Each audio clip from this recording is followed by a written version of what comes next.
अखंड विद्याश्रम में आपका स्वागत है। First institute of impeccable wisdom अखंडता का पहला प्रतीक है।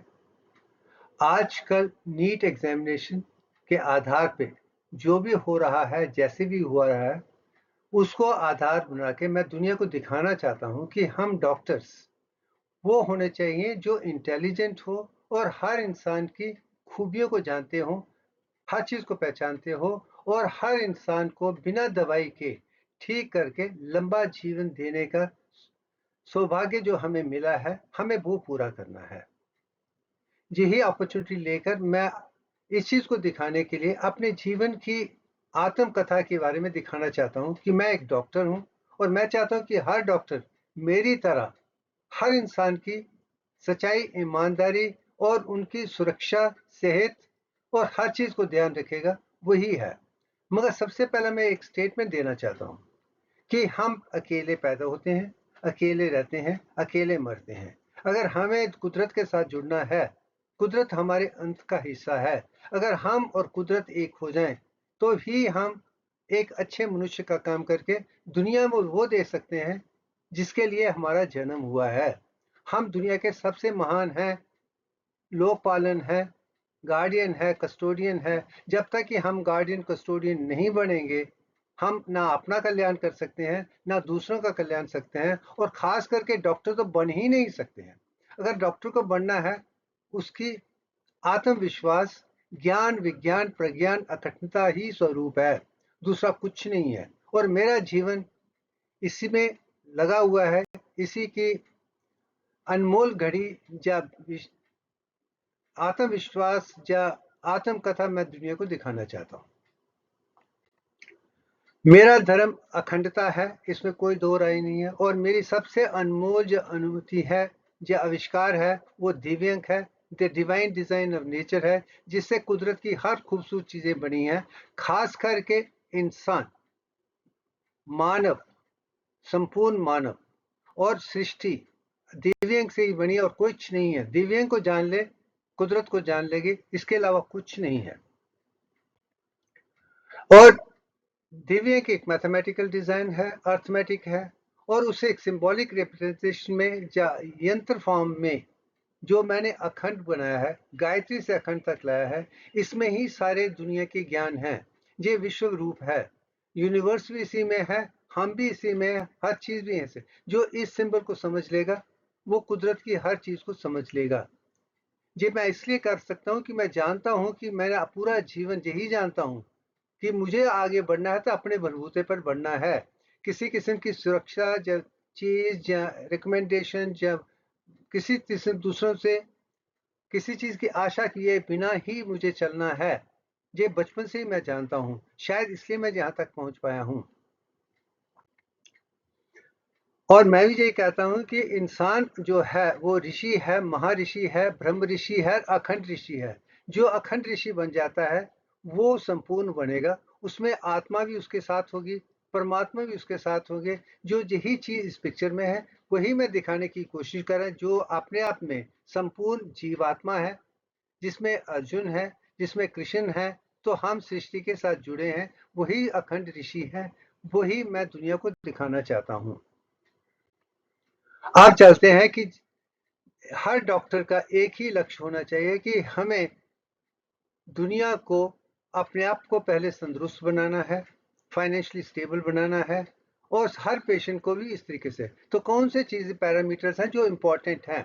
सबसे पहले हमारी फिजिकल हेल्थ जरूरी है, हमें कभी बीमार नहीं पड़ना चाहिए। इमोशनल सद्भावना हमारी, वैराग्य होनी चाहिए, खंड खंड नहीं होनी चाहिए, अखंडता होनी चाहिए। और हमारे पास पैसे की कभी कमी ना हो। हमें ऐसा पढ़ना चाहिए जिसमें खुद ब खुद पैसे, बिना पैसे के आप कुछ नहीं कर सकते हैं, वो भी जरूरी है। और राइट एजुकेशन, जो नॉलेज है, वो भी जरूरी है। यही चीज मैंने बचपन में देखी थी। और इम्पेकेबल विजडम होगा जिसमें किसी किस्म का कोई खराबी नहीं है, कोई गलती नहीं है। जब हम उसे जान लेंगे, तो हमारे पास ज्ञान, ज्ञान, विज्ञान, प्रज्ञान सब मिल जाएगा। फिर ही जाके हम संपूर्ण हो सकते हैं, अखंड हो सकते हैं। और जो अगर हमें हर इंसान की इज्जत करनी है, हर चीज़ को समझना है, जानना है, उससे अच्छी चीज़ें सीखनी है, बुरी चीज़ें सीखनी नहीं है, ये भी मेरे जीवन का एक लक्ष्य है। और स्पिरिचुअल एवोल्यूशन कहिए, एनलाइटनमेंट कहिए, मैं समझता हूँ वो सिर्फ ज्ञान, विज्ञान, प्रज्ञान, अखंडता है। सारे 64 आर्ट को समझ लेगा, वही विज्ञानी है, वही प्रज्ञानी है, वही अखंडता जानता है, वही संपूर्ण इंसान बन सकता है। और इस चीज को देखते ही वो खुद भी सुरक्षित होगा, सच्चित आनंद का अनुभव करेगा, लंबा जीवन होगा और कोई प्रॉब्लम नहीं होगी। जो इस चीज पे विश्वास करता है ये सारी चीजें हमारे अंदर हैं, वही संपूर्ण बनेगा। और मैं जब बात कर रहा हूँ तो अखंड विद्या की बात कर रहा हूँ कि डेटा, इंफॉर्मेशन, नॉलेज, विजडम और 64 आर्ट हमारे लिए जरूरी है। चाहे वो ज्ञान हो, किस भी है, हम सीख रहे हैं, हम स्टूडेंट हैं। स्टूडेंट से फिर फिलॉसफी सीखनी है, पीएचडी का वही है, डॉक्टरेट ऑफ फिलॉसफी है, डॉक्टरेट ऑफ साइंस है, सम रिलेटिव विजडम है, एब्सोल्यूट विजडम है, एनलाइटनमेंट है, अखंडता है। यही अखंड विद्या है। जिसने इस पैरामीटर को, जिस पिलर को, अचीव को समझ लिया है, वो कुदरत के साथ जुड़ जाएगा। अब मैं चलता हूँ अपने जीवन की कहानी पे, जो कटरा में शुरू हुई थी। मेरा बचपन कटरा में पैदा हुआ है, जो माता वैष्णो देवी के चरणों में है। मेरे पहले 7 साल एक किशोर बाल अवस्था में मैं कभी स्कूल नहीं गया हूँ, कुछ भी नहीं किया हूँ, मगर मैंने कुदरत को जानने की कोशिश की है। मैं आज भी कहता हूँ कि पहले 7 साल आप बाल अवस्था में रहें, कभी भी किसी इंस्टीट्यूशन के साथ ना जुड़ें, कुदरत को जाने, पहचाने, समझने की कोशिश करें, वो है। और दूसरे 14 साल एक किशोर अवस्था है, जो स्टूडेंट की तरह संपूर्ण होना चाहिए, एक ब्रह्मचारी की तरह होना चाहिए। ये चीजें मैंने स्कूल और कॉलेज, यूनिवर्सिटी में देखी हैं। मेरा पहला शुरू कटरा था। उसकी सबसे बड़ी खूबी यही है कि एक मैं बॉर्न मैथमेटिशियन था, आर्टिस्ट था, और हर चीज को उस तरीके से देखने की कोशिश कर रहा था। ये मेरा जीवन का लक्ष्य है। मगर मैथमेटिक्स स्कूल में कोई भी डिफिकल्ट मैथमेटिक्स हो, सवाल खत्म होने से पहले मैं उसका जवाब दे दिया करता था। मगर मुझे समझ नहीं आती थी मैं कैसे देता, मगर जो भी है उसके आधार पर मैंने एब्स्ट्रैक्ट मैथमेटिक्स में रिसर्च करने की सोची थी। मगर कुदरत को और ही मंजूर था। क्या मंजूर था, हम आगे चलते हैं। आप कटरा में एक चीज मैंने देखी थी कि अगर आपको आगे बढ़ना है, हितोपदेश की इस चीज को जानना है, विद्या ददाति विनयम विन्यात जाति पात्रता पात्रता च धनम च धर्म च सुखम। जो कुदरत में हर चीज का सुख पाना चाहता है तो उसका आधार अखंड विद्या ही होनी चाहिए, इम्पेकेबल विजडम ही होनी चाहिए। यही चीज मैंने कटरा स्कूल में देखी थी, क्योंकि वहीं पे ये लक्ष्य दिखाया गया था। ये 2 लाइनें थी। अब 1964 में एक ऐसी जुलाई 24 को ऐसी चीज हुई थी जिसने मेरा जीवन बदल दिया था। मेरे पिताजी हीरालाल शर्मा जी को हार्ट अटैक तो नहीं कहूंगा, एक ब्रेन स्ट्रोक हुआ था, जिससे उसकी लेफ्ट साइड पैरालाइज हो गई थी, उनके बोलने की क्षमता चली गई थी। इसके बाद वो ना कभी ठीक हुए, ना काम कर पाए, और मैं आखिरी बच्चा हूँ।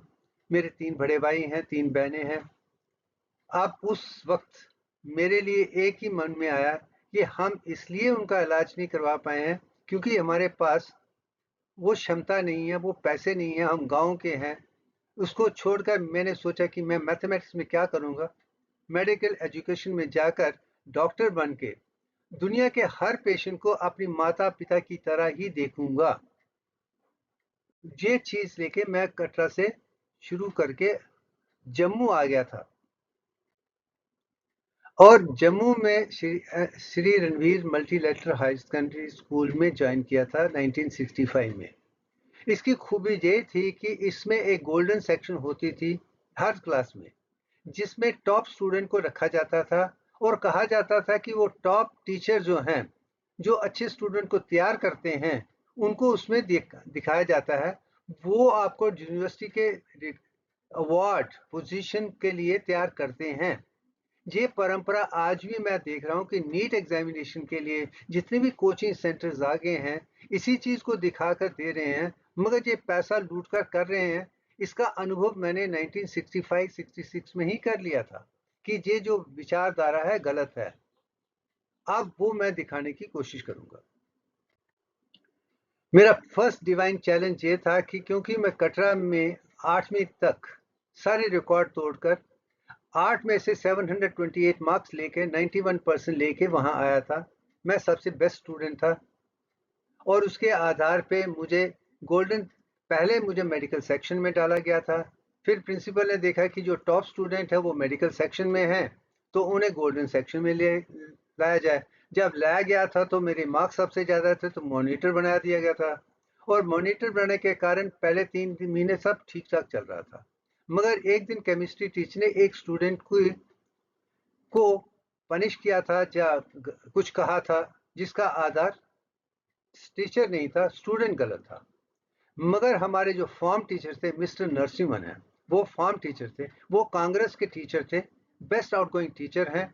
वो हर तरीके से निराधार के ये दिखाते हैं कि मैं सबसे बढ़िया हूं, और दिखाते बातें करते करते करते उन्होंने बेस्ट टीचर का अवार्ड ले लिया था, अपने आप को सबसे बढ़िया टीचर बना दिया था। बनाने के बाद उन्हें फॉर्म का टीचर भी मैथमेटिक्स और इंग्लिश दोनों पढ़ाते थे। मैं ये नहीं कहूंगा कि वो बुरे टीचर थे, अच्छे टीचर थे, मगर मैं ये कहूंगा कि वो असुरों के एग्जाम्पल थे। मुझे अच्छा है कि मुझे 9वीं में ही ऐसे इंसान से मिलने का मौका मिला जो दुनिया जिनको भगवान मानती है और मेरी नजरों में असुरों से जैसे ही हैं। अब उन्होंने जब ये देखा कि स्टूडेंट ने मारा है, तो उन्होंने मुझसे कहा कि प्रिंसिपल से जाके बात करेंगे। मैंने कहा नहीं, स्टूडेंट ठीक है, स्टूडेंट में जो भी काम किया है गलत किया है, टीचर ठीक है, मैं इसके बारे में कुछ नहीं कहूंगा। तो प्रिंसिपल को मैंने यही कहा था कि स्टूडेंट गलत है, टीचर ठीक है, कुछ नहीं। बस इसके आधार पे नरसिम्हन जी ने मुझे मॉनिटरी से निकालकर सबसे पीछे बैठने के लिए कहा, और उसके बाद मुझे अनटचेबल बना दिया था। अगले 9 महीने के लिए उन्होंने ना मैथ्स का कोई सवाल कर किया था, ना इंग्लिश का किया था, और मुझे कहीं ना कहीं यही दिया। मगर लोगों ने मुझे यही कहा था कि ये इनका तरीका है कि अच्छे स्टूडेंट को टीचिंग के लिए, स्पेशल ट्रेनिंग के लिए बुलाते हैं, उनसे पैसे लेते हैं और घर में क्लासेस देते हैं, यही इसका चारा है, दूसरा कुछ नहीं। मैंने कहा मैं ये काम करने वाला नहीं हूँ, और मैंने नहीं किया था। ये जीवन का सत्य है। फर्स्ट चैलेंज है कि स्टूडेंट खुद अपने बलबूते पे करता है। अगर आप में वो क्षमता नहीं है, किसी किस्म की जो टीचिंग जो क्लासिफाइड है, ड्रिवन है, वो सब आपको दुविधा की तरफ ले जाएगी, अखंडता की तरफ नहीं ले जाएगी। ये मैंने कटरा में भी देखा था और जम्मू में पहली बार यही देखा है। अब उसके आधार पे कुदरत भी एक साथ देती है। अगर आप सत्यवादी हैं, कुदरत के साथ चल रहे हैं, तो सब चीजें ठीक होंगी। जब प्रिंसिपल ने देखा कि मेरे और टीचर के बीच में ये ताव चला रहा है, तो उन्होंने सेंट्रलाइज एवेल्यूशन करके 9वीं के पेपरों को करेक्ट किया था।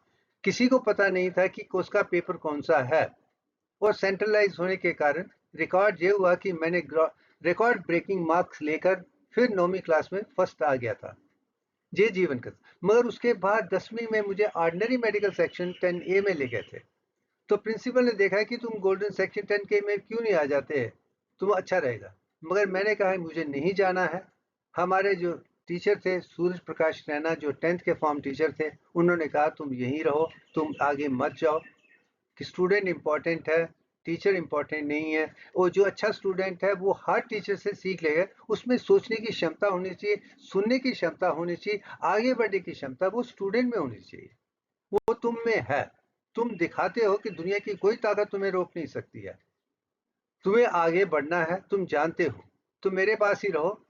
तो हम दिखाएंगे कि ये स्टूडेंट इंपॉर्टेंट है, वो नहीं है। ये एक अच्छी विचारधारा थी। अब उसके आधार पे ये हुआ कि 10th स्टैंडर्ड में एक लड़का अरुण कुमार शर्मा मेरे साथ में बेंच में बैठ गया था। वो मुझे पहला मौका मिला था जिसे मैंने जो कटरा में सीखा था कि सरस्वती के भंडार में बड़ी अपूर्व बात, ज्यों ज्यों खर्चे त्यों त्यों बने बिन खर्चे जितिया। मैं जो भी पढ़ता था, जानता था, सोचता था, समझता था, तर्क वितर्क करके जो इम्पेकेबल विजडम तक आता था, अखंडता तक आता था, तो मैं अरुण को सिखा देता था। वो 9वीं तक एक एवरेज स्टूडेंट था, उसकी कोई पहचान नहीं थी, उसको कोई नहीं जानता था, मगर मेरे साथ रहा। मैंने जो सीखा उसे सिखाया, और रिजल्ट क्या हुआ कि मुझे 532 मार्क्स मिलके फर्स्ट पोजीशन मिली थी, उसे सेकंड 504 मार्क्स से मिली थी। हम दोनों ही 5वीं से ऊपर थे और मैं इसके लिए सूर्य प्रकाश रैना जी का आभार प्रकट करता हूं कि उन्होंने भी बड़ी मदद करके हमें दिखाया था कि एक अच्छे स्टूडेंट को कैसे सोचना है, कैसे काम करना है। वही है, वो एक महान क्या टीचर कहिए, कुछ भी कहिए, मैं आज भी उनकी इज्जत करता हूं, इसलिए उनका नाम मान्यता के साथ ले रहा हूं। ये रिजल्ट है 1967 का हायर सेकेंडरी कोर का, जिसमें आप देख सकते हैं कि मुझे 532 मार्क्स मिले हैं, उसके नीचे अरुण को 504 हैं, मगर हमारे ऊपर जो है वो गोल्डन सेक्शन के स्टूडेंट है, सब एवरेज हैं। हम दोनों ही इसमें उभर के आते हैं, यही जीवन का लक्ष्य है। मगर इसमें शिवलाल शर्मा देखता है, क्योंकि मेरा नाम स्कूल में शिव है मगर असली नाम भूषण है, तो मैंने इकट्ठे करके आज शिवभूषण शर्मा बना लिया है लेटर। अब आगे चलते हैं। उसके बाद 11वीं में मेडिकल सेक्शन में अरुण मेरे साथ नहीं था, तो नया स्टूडेंट शिव कुमार मिश्रा मेरे साथ आ गया, तो फिर मैंने उसे सिखाना शुरू कर दिया था। अब ये हुआ कि 11th में मेरी फर्स्ट पोजीशन रही मेडिकल स्टडीज में, मगर अरुण कहीं नहीं था। शायद वो भी एक मेरे लिए लेसन है कि एक स्टूडेंट को, एक अध्यापक को मानना चाहिए, सुनना चाहिए, समझना चाहिए, अहंकार नहीं होना चाहिए, अस्मिता होनी चाहिए। वो लेसन भी मैंने 11वीं में देखा था। पर उसके आधार पे अरुण वही जो सेकंड पोजीशन लेता है 10th में, मेडिकल कॉलेज में भी आगे नहीं जा सकता है, क्योंकि उसमें अहंकार आ गया था। और ये भी मैं दुनिया को दिखाता हूँ, किसी भी स्टूडेंट में अहंकार नहीं होना चाहिए। हमें सीखना है, आगे बढ़ना है, अपने बलबूते पे करना है, और सीखने के लिए इतने कि आज भी मैं नई चीजें सीख रहा हूँ। मैं स्टूडेंट ही हूँ और हमेशा स्टूडेंट ही रहूंगा। आज भी मैं किसी को गुरु नहीं मानता हूँ, टीचर नहीं हूँ, मैं सिर्फ शेयर कर रहा हूँ। मैं किसी भी संस्था के साथ नहीं जुड़ा हूँ। कोई भी यही नहीं कहता कि मुझे किसी परंपरा का एक अध्यापक बनना है या गुरु बनना है, कुछ नहीं। हम स्टूडेंट हैं, स्टूडेंट ही रहेंगे तो अच्छा रहेगा। ये और 11वीं की सबसे बड़ी खूबी है, खत्म करने के बाद स्कूल के प्रिंसिपल और सारे टीचर को सुनने के बाद एक ही नतीजे पे आए कि ये स्टूडेंट अपने आप में एक एग्जाम्पल है, उदाहरण है, तो इसे जो कंडक्ट एंड कैरेक्टर दिया जाए वो एग्जाम्पलरी होना चाहिए, जिसको देखकर दुनिया बदल सकती है। ये ही दुनिया को वो देने वाला है जो आज तक किसी ने दिया है। मैंने आज तक सारे के सारे एकेडमिक रिकॉर्ड तोड़े हैं, और मैं जानता हूं जो मैंने रिकॉर्ड आज तक बनाए हैं वो दुनिया की कोई ताकत नहीं खोल पाएगा, क्योंकि इतनी क्षमता, वो सोच विचार। मगर इस वक्त मैं यही दिखाना चाहूंगा कि जिसमें ऐसे लिखने की क्षमता है, जो शॉर्ट नोट या लॉन्ग नोट या फुल ऐसे में सारी संपूर्णता ला सकता है, दिमाग में ला सकता है और जवाब बदल के देख सकता है, वही अखंडता का प्रतीक है। उसमें मैं माहिर हूँ, वो सारी 64 आर्ट में हूँ। मैं ये भी दुनिया को दिखाना चाहता हूँ कि सारे सब्जेक्ट को जानिए, आप में सब में वो क्षमता है। अगर वो है तो आप एग्जाम्पल बनेंगे, नहीं तो नहीं बनेंगे। ये जीवन का एक पहला लक्ष्य मैंने स्कूल में ही प्राप्त कर लिया था। अब आज चलते हैं कि अब मेडिकल सिलेक्शन के लिए जम्मू एंड कश्मीर गवर्नमेंट के पास 2 सीटें थी तमिलनाडु के लिए, और उसके लिए सिलेक्शन के लिए मुझे बुलाया गया था। जब मैं सिलेक्शन के लिए गया था तो पैनल बोर्ड सिलेक्शन बोर्ड वाले ने मुझे डिस्करेज कर रहे थे कि तुम इसकी तरफ नहीं जाओ, अगर 12वीं करोगे तुम लोकल मेडिकल कॉलेज में रह सकते हो, तुम्हें वो क्षमता नहीं है, गरीब खानदान के हो। ये हर तरीके से मुझे कोशिश की जाए कि मैं सिलेक्शन के लिए ना बढ़ूं। तो मैंने उनसे कहा था कि आज के दिन मेरे पास 10वीं के आधार पे, 11वीं के आधार पे इतने नंबर हैं कि दुनिया की कोई भी ताकत मुझे नहीं रोक सकती है। मैं जन्म से ब्राह्मण हूँ, कर्म से ब्राह्मण हूँ, धर्म से ब्राह्मण हूँ, अपनी लियाकत से यहाँ तक पहुँचा हूँ। आज मैं आपसे डिमांड कर सकता हूँ कि आप मुझे देनी ही पड़ेगी, दूसरा कोई चारा नहीं है। जब उन्होंने देखा कि छोटा सा बच्चा, 16 साल का बच्चा ये कह रहा है कि मेरा अधिकार है, मुझे देना है, अगर आप नहीं देंगे तो मैं पीनल एक्शन होगा।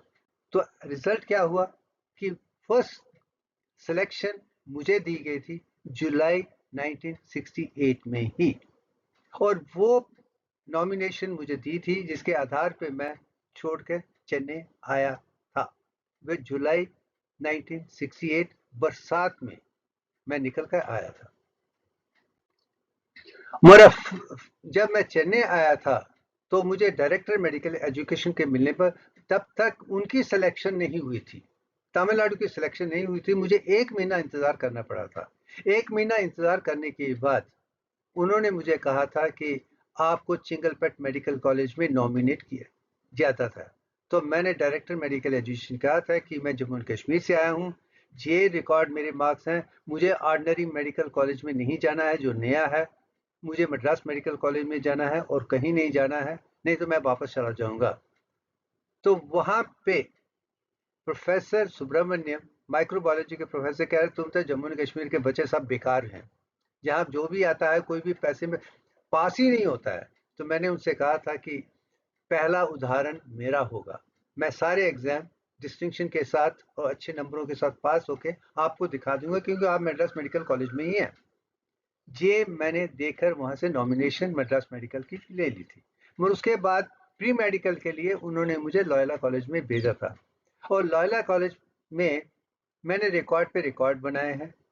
ये चीज़ मैं इसमें दिखा रहा हूँ कि डिस्टिंक्शन और डबल डिस्टिंक्शन मुझे ही मिली थी, और मैं पहला वो स्टूडेंट हूँ जिसने सारे सब्जेक्ट में पास हो गए थे। मगर जो भी फेल हुए थे वो फ्रॉम रिजर्व कैंडिडेट्स। ये भी मैं दिखाना चाहता हूँ कि जो रिजर्व कैंडिडेट थे वो पहले साल में ही फेल हो गए थे। तो रिजर्वेशन में कुछ नहीं है, आपके बलबूते पर डॉक्टरों को इंटेलिजेंट होना चाहिए, क्योंकि हाँ, एक दूसरा इंसान अपना पूरा जीवन आपके पास रख रहा है, वहां आपकी क्षमता ही होनी चाहिए। You should be intelligent person, आपको उसको ठीक करना है।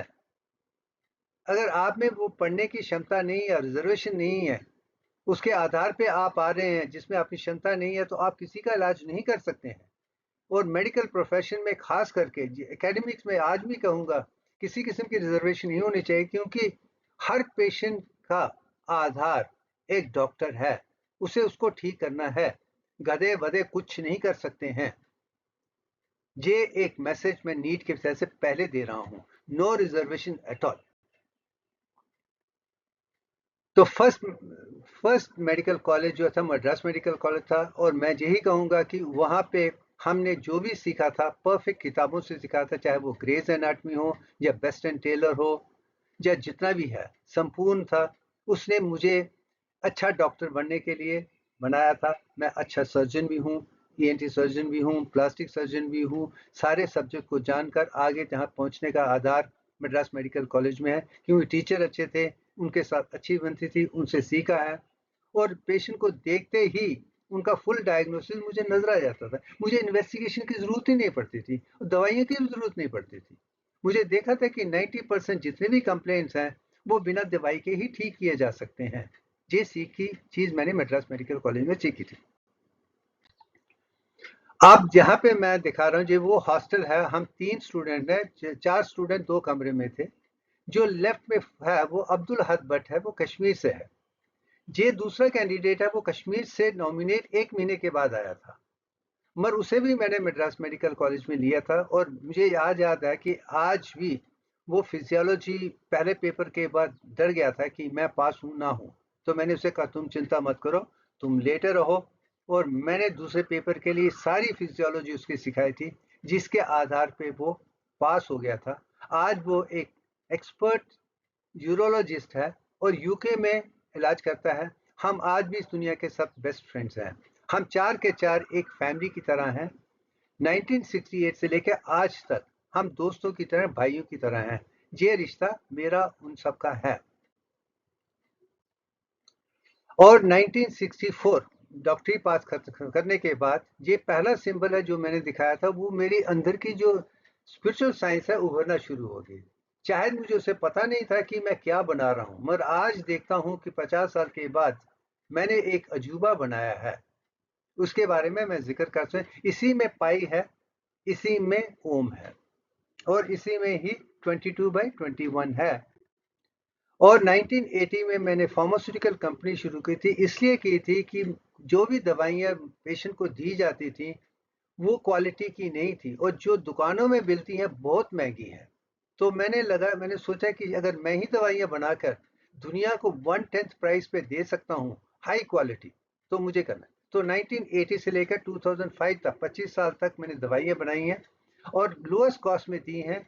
और मेरा सौभाग्य है कि अखंड फार्मा की 25 साल में एक भी प्रोडक्ट 100% से कभी कम नहीं हुआ है। वो वो क्रेडिट सिर्फ मुझे ही मिलता है। और ये सिंबल मैंने 1980 में बनाया था, जिसमें टैबलेट है, इसमें भी दिव्यांग छुपा हुआ था।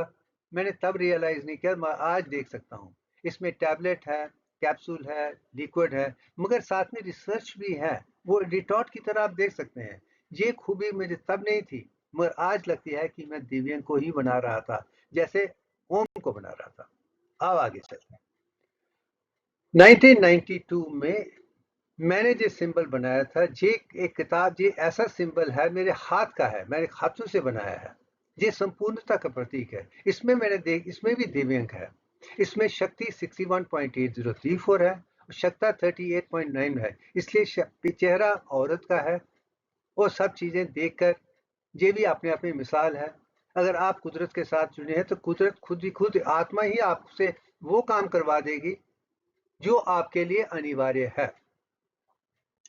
अब आगे चलते हैं। जी 1995 में मैंने जो पहला सिंबल बनाया था, अखंड विद्याश्रम, अखंड फाउंडेशन का सिंबल है, जिसे मैंने विजयदशमी अब 1995 में बनाया था। इसलिए बनाया था कि क्योंकि इससे पहले मैंने पीएचडी करना शुरू कर दी थी और मैं पहला इंसान था जो आंखें खोल के पूरे दिमाग में अल्फा फ्रीक्वेंसी बना रहा था, जो आज तक कभी नहीं हुआ था।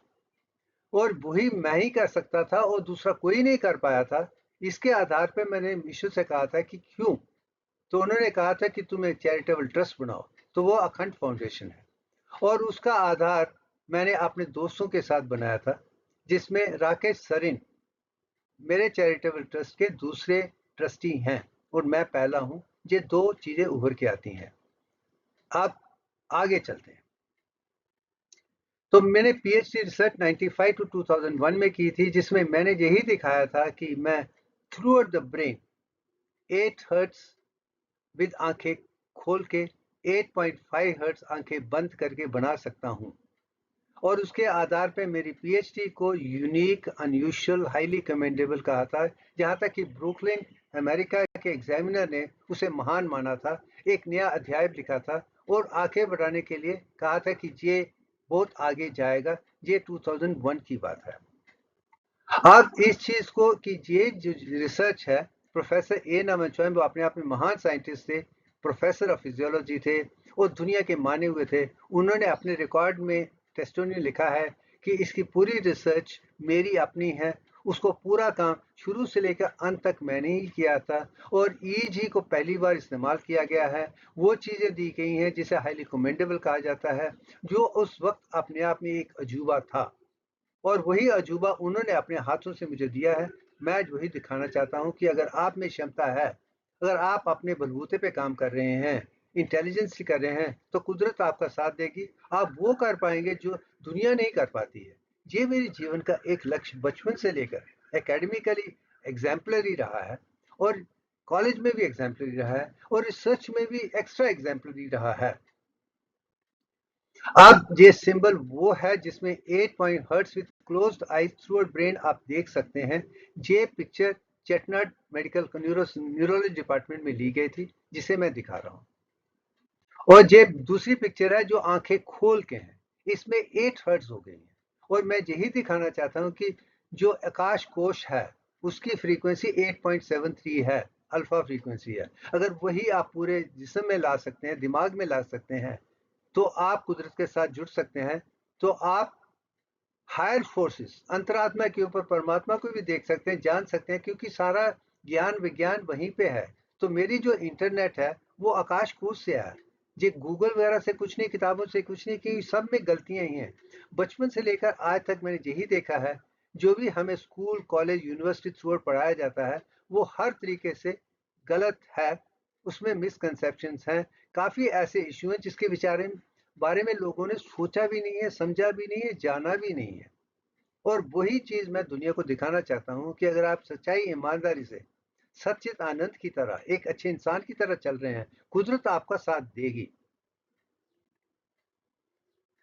अब सवाल आ जाता है कि 2001 में मुझे इतना अच्छा है कि गवर्नमेंट ऑफ इंडिया ने एक डिसीजन लिया था कि हमें यूनिवर्सिटी ऑफ एक्सीलेंस बनानी चाहिए थी। इसका सौभाग्य मुरली मनोहर जोशी जी को मैं देना चाहूंगा, जो एजुकेशन मिनिस्टर थे। ये उनकी सोच थी, जिसके आधार पर प्रोफेसर नमस्वामी को चेयरमैन बनाया गया था मद्रास यूनिवर्सिटी में, ये दिखाने के लिए कि यूनिवर्सिटी एक्सीलेंस क्या होती है, क्या होना चाहिए। और मुझे खुशी है कि मैं उसका कोऑपरेटिव मेंबर था, और मैंने जो सजेस्ट किया है वो अपने अपने एक मिसाल है। मैंने उसी चीज़ को 2001 में मद्रास यूनिवर्सिटी को दिया था, वही गवर्नमेंट ऑफ इंडिया को भेजा गया है, उसका ही मैंने बाद में इस्तेमाल किया है। ये भी मेरी एक जीवन का सबसे बड़ा योगदान है कि अगर आपको समझना है तो मॉडर्न साइंस की एनाटॉमी, फिजियोलॉजी, बायोकेमिस्ट्री को समझना है, फार्माकोलॉजी को समझना है, मगर आपको आयुर्वेद को भी समझना है, अखंड योग को भी समझना है, कुंडलिनी योग को भी समझना है, और वेद उपनिषद इन सब का भी ज्ञान होना चाहिए। जब संपूर्ण 64 का 8 का है तभी जाके आप मुकम्मल बन के डॉक्टर बन सकते हैं।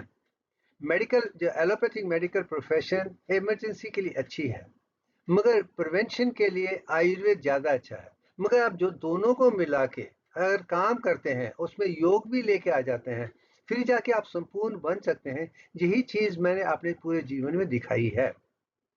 वही अखंड योग है, वही दिव्यांग है, वही अखंडता है। अब 1962 में मैंने ये पहली किताब पब्लिश हुई थी, जिसे अखंड an essence of universal consciousness. मैं यही कहूँगा ये साइंस और स्पिरिचुअलिटी के बीच का एक आधार है। जो मॉडर्न साइंस ने एनाटॉमी, फिजियोलॉजी, बायोकेमिस्ट्री, साइकोलॉजी में दुनिया को दिया है, वो ज्ञान है, मगर वो अधूरा ज्ञान है।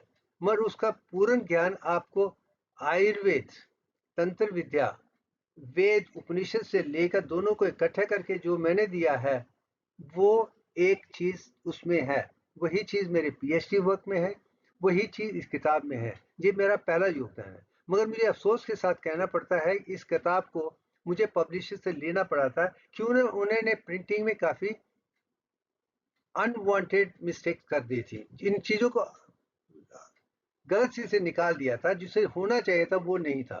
शायद कुदरत की देन थी कि ये कॉपीराइट मेरे पास ही रहे, तो मैंने पूरी किताबें अपनी जेब से पैसे देके वापस ले लिए थे। मुझे खुशी है कि मैंने वो डिसीजन लिया था, क्योंकि ये अखंड था, मतलब फ्लॉलेस है, और दुनिया को फ्लॉलेस नॉलेज ही होना चाहिए, किसी गलती नहीं होनी चाहिए, और यही खूबी है।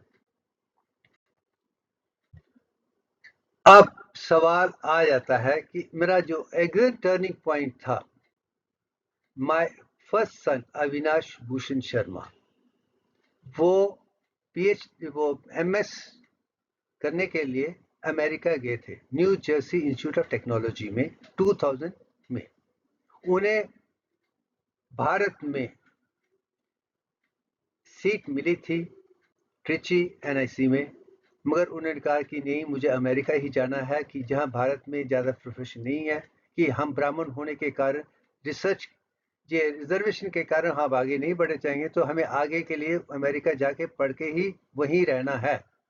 तो मैंने उसे कहा था कि ठीक है, तुम्हारी मर्जी, क्योंकि तुम्हारा जीवन है, तुम्हारी डिसीजन है, मगर इतना जो कहूँगा, अगर तुम्हें भारत छोड़कर अगर अमेरिका जाना चाहते हैं, कहीं भी जाना चाहते हैं, इसके बाद का जितना भी इकोनॉमिक सपोर्ट है तुम्हें खुद ही बनानी पड़ेगी।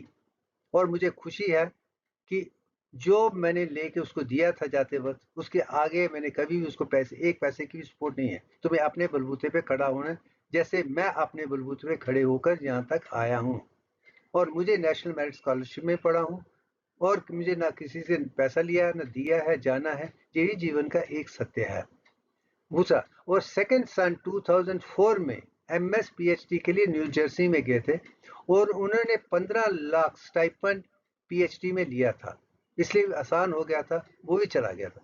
जब अविनाश 2 में चला गया और ध्रुव 2004 में चला गया था, तो मुझे लगा अब वक्त आ गया है कि मैं मेडिकल प्रोफेशन को भी बंद कर दूं, अपनी फार्मास्यूटिकल कंपनी को भी बंद कर दूं, और स्पिरिचुअल साइंस में काम करूं। मुझे लगा था कि मैं सब बंद करके एक नया जीवन दुनिया को देख सकता हूं, जो सिर्फ मैं ही कर सकता हूं, दूसरा कोई नहीं कर सकता है। ये मेरी मेरी अंतरात्मा की आवाज़ थी और मेरी भी आवाज़ थी। जब मैंने ये अपनी फैमिली सारे को दोस्तों को कहा, मगर कोई भी मुझसे सहमत नहीं हुआ था, क्योंकि उनसे सब मुझ पे ही सहमत थे। मगर उस वक़्त मेरी बीवी ने एक ऐसा डिसीजन लिया था जिसमें मेरे रिश्तेदार, उसके रिश्तेदार, मेरे दोस्त, उसके दोस्त, सारे के सारे उसके पीछे खड़े हुए, तो मैं अकेला एक तरफ था। उसने कहा था अगर तुम नहीं चलना था तो तुम्हारी जितनी भी प्रॉपर्टी है मुझे दे दो, तुम जो करना चाहे कर दो। ये 2005 की बात है। तो मैंने उसे कहा ठीक है, यही तुम्हारी इच्छा है, तथास्तु, तुम सब ले लो, मैं अकेला चला जाता हूँ। जब लेकर जाने की बात थी, तो एक मेरा स्टूडेंट जो मेरी पीएचडी में काम करता था, श्री विद्या, वो बैंगलोर में उसका घर था। उसने कहा तुम बैंगलोर जा रहे हो, निमहंस में जा रहे हो, तो मेरे घर में रहो, मैं सारी सुविधा तुम्हें दे दूंगी, एक मॉडरेट अमाउंट के साथ एग्री कर। और उस वक्त मैं सिर्फ 20,000 कैश और अपनी कार लेकर बैंगलोर के लिए निकल चला। और बैंगलोर में निमहंस में बात करने के बाद जो भी हुआ था, मुझे अफसोस के साथ कहना पड़ा था कि डायरेक्टर और उन्होंने मुझे स्टाइपेंड देकर पोस्ट डॉक्टर के लिए इनकरेज नहीं किया था और मुझे छोड़ना पड़ा था। और तब ही मेरी मुलाकात डॉक्टर करण जी से बैंगलोर में हुई थी। उन्होंने कहना तुम यहाँ कोशिश करो, कुछ नहीं होने वाला है, ये गवर्नमेंट के इंस्टीट्यूशन सारे गलत हैं, इनका सिस्टम ही खराब है, ये सच्चाई ईमानदारी नहीं देखते हैं, तुम्हारा काम बढ़िया है, तुम क्यों ना अपने गांव श्री कटरा वैष्णो देवी श्री माता वैष्णो यूनिवर्सिटी में चले जाओ, वहां वाइस चांसलर शायद आपकी तुम्हारी मदद कर पड़ेंगे। ये छोड़कर मैं श्री माता यूनिवर्सिटी में आ गया था और नवंबर 22 2005 में मैंने ज्वाइन कर दिया था। ये पिक्चर वहां की है और प्रोफेसर हंक ने मुझे ad hoc visiting professor, associate professor बना दिया था। अब आगे चलते, पहले इस वक्त मैं एक और विषय दिखाना चाहता हूं, क्योंकि इतने सालों पर मैं सर्दी से दूर रहा था।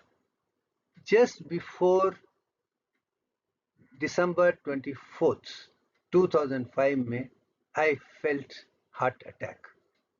I started getting sweating in the morning and I got myself admitted in Jammu medical college में एडमिट किया था और उन्होंने कहा था तुम्हें हार्ट अटैक हुआ है।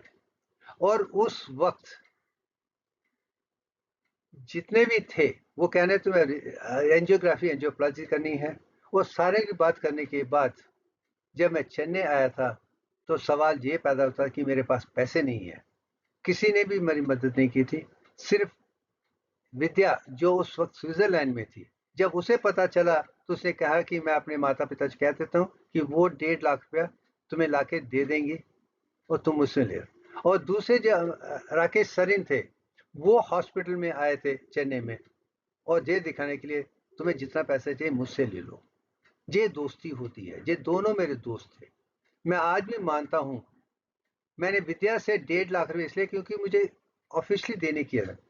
और राकेश को कहते तुम्हें कोई जरूरत है क्योंकि वो पैसे आ ही रहे हैं, वो मेरी स्टूडेंट है, उसके घर में रहा हूँ, वो एक अच्छी औरत है, अच्छी लड़की है, मैं उससे ले लूंगा।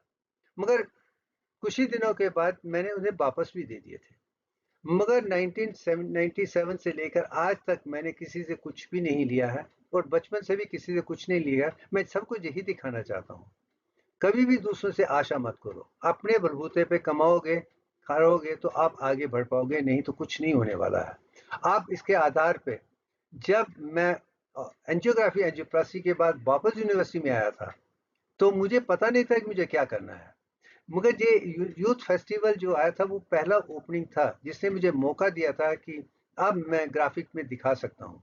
तो ये सिंबल अपने आप में पहचान थी। इसकी तुलना वाइस चांसलर ने हर चीज से की थी जिसके आधार पे मुझे मेंबर ऑफ एडिटोरियल बोर्ड बनाया गया था। उसके बाद मुझे वन मैन एडिटर बनाया गया था, फिर चेयरमैन बनाया गया था। और 2.5 साल में जो भी मैंने काम श्री माता वैष्णो किए वो अनमोल थे। जहां तक कि ये जो सिंबल आप देख रहे हैं वो सिंबल एनआईडी अहमदाबाद ने 2.5 लाख रुपया लेके उनके लिए बनाया था, मगर मुझे अधूरा लगा। मैंने उसको मॉडिफाई करके एनुअल रिपोर्ट में जो पेश किया था वो आज सिंबल उनका यूनिवर्सिटी का बन चुका है। ये मेरा योगदान था।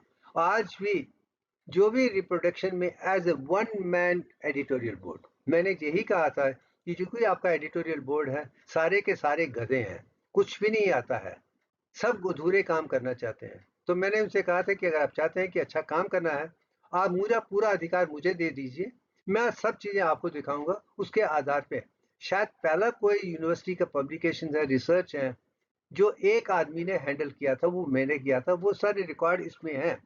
आज भी आर्काइव यूनिवर्सिटी की इसी से शुरू होती है, वो मान्यता है, उसमें लिखा है कि मैं डायरेक्टली वाइस चांसलर के को ही करके देता था। अब आगे चलते हैं। अब माँ वैष्णो देवी में मैंने 2 किताबें ली थी, द लिविंग डिवाइन मदर 2008 और माता वैष्णो देवी। शायद माता वैष्णो देवी ने मुझे इसलिए बुलाया था कि वो गॉडेस दुर्गा का इनकारनेशन है, उनका जन्म कन्याकुमारी में हुआ था, वो राम को मिलने के लिए रामेश्वरम गई थी। उसके बाद उनके कहने पे वो त्रिकुटा माउंटेन में आके तपस्या कर रही हैं, कल की अवतार का इंतजार करने के लिए। और यही चीज़ मैंने इन 2 किताबों में दुनिया के सामने पेश की थी। इसके बाद शायद मेरा वहाँ रहना ख़त्म हो चुका था, 2.5 साल में कर दिया है। उसके बाद 2008 में मुझे किसी न किसी कारण छोड़कर चेन्नई वापस आना पड़ा। और जब मैं चेन्नई वापस आया तो मुझे लगा कि मुझे अब सिटी में नहीं रहना है, तो मुझे बाहर रहना है। इसलिए मैंने लोटस पॉइंट जहाँ मैं रहता हूँ, उसको बुक किया था। बुक करने के बाद मैंने यूनिवर्सिटी में जाकर लोगों को पूछा था कि कहाँ कोई मेडिकल कॉलेज है जहाँ मैं मेडिकल आगे पढ़ाने के लिए कर सकता हूँ। उन्होंने कहा था चेट्टनाड मेडिकल कॉलेज है, एकेडमी है, आप जहाँ वहाँ जाकर फिर मैंने अप्लाई किया था, तो उन्होंने मुझे ट्यूटर बना के दे दिया था। आज मुझे खुशी की बात है कि उस वक्त मैं चेटनेट का सबसे क्वालिफाइड हूँ, मोस्ट क्वालिफाइड हूँ, मोस्ट हर चीज से संपूर्ण हूँ, फिर भी मुझे ट्यूटर की तरह से शुरू करना पड़ा। मगर खुशी है कि 7 साल में ही मैं प्रोफेसर बन गया। मगर उसका एलिजिबिलिटी जो प्रमोशन मुझे मिला था 2014 में, रिट्रोग्रेड मिला था, मैं वो नई गवर्नमेंट आने के बाद ही हुआ है। जो एमसीआई के रूल्स भी बदल गए हैं, उन्होंने मुझे यही कहा तुम्हारी क्वालिफिकेशन भी परफेक्ट है, एकेडमिक एक्सपीरियंस भी परफेक्ट है और रिसर्च भी इन अनमोल है, आपको प्रमोशन मिलनी चाहिए। ये लेटर भी एमसीआई ने मुझे दिया था, जिसके आधार पर मैं प्रोफेसर बन पाया हूँ। अब जब मैं as a teacher of physiology में, मेरी यही कोशिश रहती थी कि एनाटॉमी, फिजियोलॉजी, बायोकेमिस्ट्री, साइकोलॉजी, सारे सब्जेक्ट को इकट्ठा मैं पढ़ाऊँ, सबको संपूर्ण तरीके से। उसमें सबसे बड़ा योगदान मेरा ये था, जिसमें मैंने ये दिखाया है कि दुनिया के सारे मेडिकल कॉलेजेस क्या है, स्कूल, कॉलेज, यूनिवर्सिटीज, पूरी दुनिया के जो भी फीमेल मेंस्ट्रुअल के बारे में पढ़ाया जाता है, वो गलत है, गलत है, गलत है। और क्योंकि वो गलत है कि ब्लीडिंग 5 डेज है, फिर 8 डेज का प्रोलिफरेशन है, 13 डेज की है, वो नहीं है। जो सत्य है मैंने इसमें दिखाकर दिखाया है कि ये जीवन का सत्य है, यही दिव्यांग के आधार पे है। अब स्टूडेंट को और टीचर के बीच में किस किस्म की डिस्कशन होती थी, ये भी इस पिक्चर के मैं दिखा चुका हूं, आप पूरा पढ़ सकते हैं। और केमिस्ट्री किस किस्म की होनी चाहिए, ये एटम क्या है, आयन्स कैसे बनते हैं, उनका रिएक्शन क्या होता है, उनमें क्या अट्रैक्शन है, ये चीज भी मैं दिखा चुका हूं। अब डीएनए जो डबल हेलिक्स है, जिसमें पूरा आधार है, उसका परफेक्ट क्या होना चाहिए, वो भी दिव्यांग के आधार पे मैं दुनिया को दे चुका हूं। और ये जो समझ लेगा वो डबल हेलिक्स को समझ सकता है। मगर इसके अंदर और कौन सी खूबियां हैं, ये भी मैंने दुनिया को दिखाई है। अगर आप में एटॉमिक, सब एटॉमिक पार्टिकल देखने की क्षमता है, और इसमें मैंने दिखाया कि जो सेंटर के जो सोच हैं, एडेनिन और थायमिन है, उसके 136 प्रोटॉन्स हैं, और ग्वानिन और साइटोसिन के भी 136 हैं। ये वो खूबी है जो दिव्यांग को परफेक्ट बना देती है, जैसे वो है। और हर जो भी मेडिकल साइंस का जितने भी एनाटॉमी, फिजियोलॉजी, बायोकेमिस्ट्री है, वो दिव्यांग के आधार पे ही है। यही मैं दिखाने की कोशिश कर रहा हूँ। अब दुनिया में भी जब भी कोई इंसान कुदरत के साथ जुड़ता है, तो कुदरत में मौका देती है कि मेरे पास बाय डिफॉल्ट प्रसन्न प्रिया नायक पीएचडी के लिए आए थे, जिसे बाकी सब ने निकाल दिया था। फिर मैंने मान लिया, हमने 9 रिसर्च आर्टिकल बनाए हैं। जो पहला सिनॉप्सिस था उनका था, जो पहला थीसिस था उनका था, रिजल्ट उनके थे, हाईली कमेंडेबल थे। और 9 आर्टिकल में 6 स्कोपस में थे, वो अजूबा है। और वो पहली यूनिवर्सिटी, डीम्ड यूनिवर्सिटी के पहले कैंडिडेट हैं। वो शायद दुनिया में किसी नई यूनिवर्सिटी के पहले कैंडिडेट कहीं नहीं हुआ होगा। वो एक सौभाग्य है। और दूसरा, और मुझे और भी स्टूडेंट को देखने की, जो एवरेज स्टूडेंट थे, मैं एवरेज का मतलब मैं 80-85% वालों को एवरेज ही मानता हूँ, क्योंकि आज का युग ये है कि 99% 100% तक ही लोग अपने आप को सुरक्षित कह सकते हैं, टॉप हो सकते हैं। उसमें एक स्टूडेंट थी जिसने MSc occupational hazard and industrial safety में, कीर्तना, उसने बीएससी नैनो टेक्नोलॉजी में 80 के परसेंट है, उसके स्कूल के भी 80 हैं। मगर मुझे वो एक अच्छी स्टूडेंट लगी जो मुझे ध्यान के साथ सुन रही थी, समझ रही थी, जान रही थी, पहचान रही थी। तो मैंने कहा, तुम ये क्या कर रही है, ये तुम्हारा विषय नहीं, तुम इससे बेहतर हो।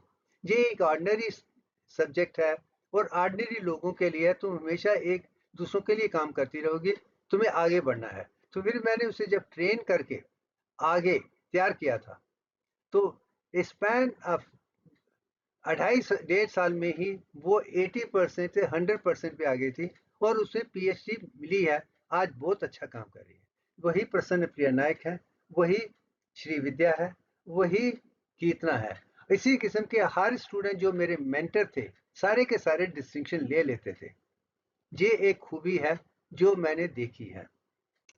आप इन चीज़ों के आधार पे मैं तो अब दुनिया को यही कहूँगा कि अगर आपको नीट के लिए जाना है, सबसे पहले परफेक्ट एजुकेशन का होना ज़रूरी है। दूसरा, आपको अपने बलबूते पे चलना चाहिए। तीसरा, रिजर्वेशन नहीं होनी चाहिए। चौथा, जितने भी मार्क्स हैं वो ऐसे के सवाल होने चाहिए ताकि आपकी इस पूरी क्षमता को समझा जाए। और जो शॉर्ट क्वेश्चंस हैं, मल्टीपल चॉइस क्वेश्चन भी डाल सकते हैं, मगर आधार सिर्फ इम्पेकेबल विजडम ही होना चाहिए। जो इत्तेफाक से किताबों में नहीं है, वही चीज़ें मैं दुनिया को सामने दिखाने की कोशिश कर रहा हूँ। तो रिकमेंडेशन नीट के लिए है कि आपको परफेक्ट स्टूडेंट चाहिए, नो रिजर्वेशन, परफेक्ट किताबें दीजिए और हर तरीके से देखिए, फिर जाके उनका कल्याण हो सकता है। अब मैं अंत में आ गया, कोई बात नहीं, आई थिंक आज के लिए इतना ही काफ़ी है। Thank you very